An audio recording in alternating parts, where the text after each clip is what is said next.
Récemment, le nombre de personnes prétendant avoir reçu le Saint-Esprit et prophétisant augmente. Certains se vantent même que le taux de réussite de leur prophétie atteint 80%. Cependant, il faut savoir que cet acte de prophétie est une chose abominable qui peut attirer la colère et la malédiction de Dieu.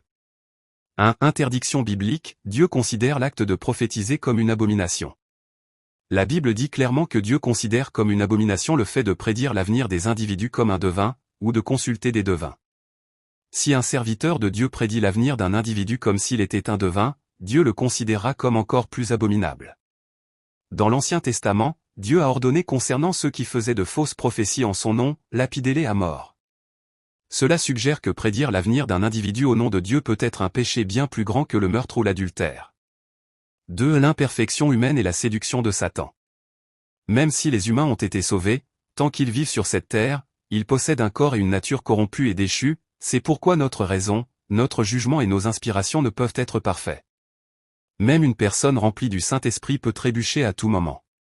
De plus, nous ne pouvons pas vérifier de nos yeux la tromperie et la tentation de Satan, de sorte que nous ne pouvons pas du tout distinguer s'il s'agit du Saint-Esprit ou de Satan.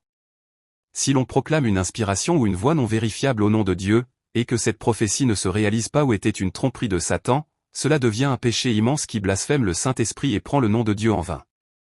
Dieu sera en colère contre de telles personnes et les maudira.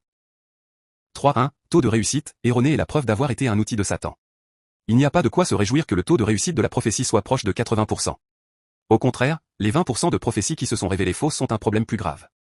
Le fait qu'il y ait ne serait-ce qu'une seule prophétie erronée est une preuve claire que Satan a utilisé cette personne comme son outil, et ce prophète est devenu un serviteur de Satan accomplissant des actes abominables.